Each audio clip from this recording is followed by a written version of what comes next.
രണ്ട് ജില്ലകളിൽ ആലപ്പുഴയും കോട്ടയത്തും പക്ഷിപ്പനി താറാവുകളിലും കോഴികളിലും അതോടൊപ്പം തന്നെ ഒരിടത്ത് കാട റിപ്പോർട്ട് കണ്ടെത്തിയ സാഹചര്യത്തിൽ മൃഗസംരക്ഷണ വകുപ്പ് പക്ഷികൾ മറ്റു ഫാമുകളിലേക്ക് അത് പടരുന്നില്ല എന്നുള്ളത് ഉറപ്പാക്കുന്നതിന് വേണ്ടിയുള്ള നടപടികൾ സ്വീകരിക്കുന്നുണ്ട്.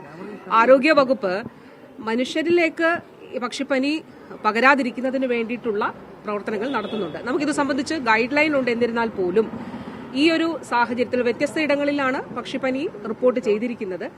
അപ്പോൾ അതുകൊണ്ട് തന്നെ ഈ പക്ഷികളെ കൈകാര്യം ചെയ്യുന്നവർ അവർ സൂക്ഷിക്കേണ്ടതായിട്ടുള്ള മാനദണ്ഡങ്ങൾ, അതോടൊപ്പം പൗൾട്രി ഫാമുകളിൽ മാസ്ക് ഒക്കെ ഉൾപ്പെടെയുള്ളവ ധരിക്കേണ്ടതിനെ സംബന്ധിച്ച ആവശ്യകത, ഇതുകൂടാതെ ഈ പ്രദേശത്ത് അസ്വാഭാവികമായി അസാധാരണമായി എന്തെങ്കിലും ഉണ്ടെങ്കിൽ ഇപ്പോൾ നമുക്ക് കമ്മ്യൂണിറ്റി വോളണ്ടിയേഴ്സും ആരോഗ്യ പ്രവർത്തകരും ഒക്കെ തന്നെയുണ്ട്. അവരൊക്കെ പരിശീലനം ലഭിച്ചവരാണ്.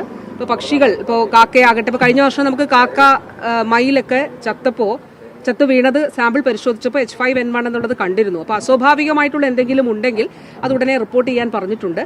ഈ പ്രദേശങ്ങളിലെല്ലാം തന്നെ ചെറിയ ലീഫ്ലെറ്റുകൾ ഉൾപ്പെടെ നൽകിക്കൊണ്ട് ബോധവൽക്കരണ പ്രവർത്തനങ്ങൾ, മറ്റ് അനൗൺസ്മെന്റുകൾ ഇതെല്ലാം നടത്തുന്നതിന് വേണ്ടിയിട്ടുള്ള തീരുമാനം എടുക്കുകയും അത് നടപ്പിലാക്കി തുടങ്ങുകയും ചെയ്തിട്ടുണ്ട്. ജനകീയ ആരോഗ്യ കേന്ദ്രങ്ങൾ വഴിയുള്ള ബോധവൽക്കരണ പ്രവർത്തനം നടക്കുന്നുണ്ട്.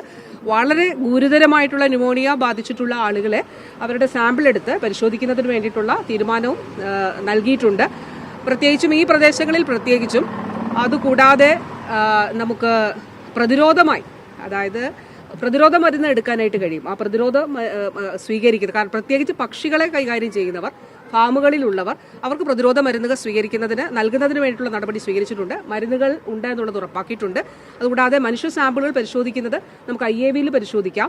അതുകൂടാതെ സ്റ്റേറ്റ് ലാബിൽ പരിശോധിക്കാം. NIV ആലപ്പുഴ പരിശോധിക്കാം. ഇനി ഏത് ക്ലേഡാണ് എന്നുള്ളത് സംബന്ധിച്ച് ഇനി ഇവിടെയൊന്നും നമുക്ക് അത് ഐഡന്റിഫൈ ചെയ്യാൻ കഴിഞ്ഞില്ല എങ്കിൽ, ഇപ്പോൾ NIV ആലപ്പുഴയിൽ ഐഡന്റിഫൈ ചെയ്യാൻ കഴിഞ്ഞില്ലെങ്കിൽ അവർ NIV പൂനെയിലേക്ക് അയക്കും. നമുക്ക് സംസ്ഥാനത്തിന്റെ സ്ഥാപനം എന്നുള്ള നിലയിൽ IAVയിലും നമുക്കിത് പരിശോധിക്കാവുന്നതാണ്. അപ്പോൾ സാമ്പിൾ പരിശോധിക്കുന്നതിന് വേണ്ടിയിട്ടുള്ള നടപടികൾ, ഒരുക്കങ്ങൾ ഉണ്ട് എന്നുള്ളത് ഉറപ്പാക്കിയിട്ടുണ്ട്.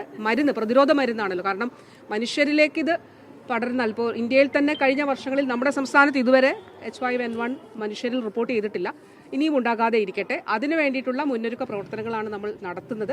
അതുകൊണ്ട് പക്ഷിപ്പനി മനുഷ്യരിലേക്ക് വ്യാപിക്കാതിരിക്കുന്നതിന് വേണ്ടിയിട്ടുള്ള മുന്നൊരുക്കങ്ങൾ തീർച്ചയായിട്ടും നടത്തേണ്ടതായിട്ടുണ്ട്. മാംസം നല്ല വേവിച്ച് അത് കഴിക്കണം എന്നുള്ളതാണ്. ഭാഗികമായി വേവിച്ചത്, ഹാഫ് കുക്ക്ഡ് ആയിട്ടുള്ളത് നമ്മൾ കഴിക്കാൻ പാടില്ല. അത്രയേ ഉള്ളൂ. ബാക്കി അതിൽ കൂടുതലായിട്ട് പ്രാദേശിക തലത്തിൽ ആരോഗ്യ പ്രവർത്തകർ അതിൻ്റെ ബോധവൽക്കരണ പ്രവർത്തനം നടത്തും. Thank you.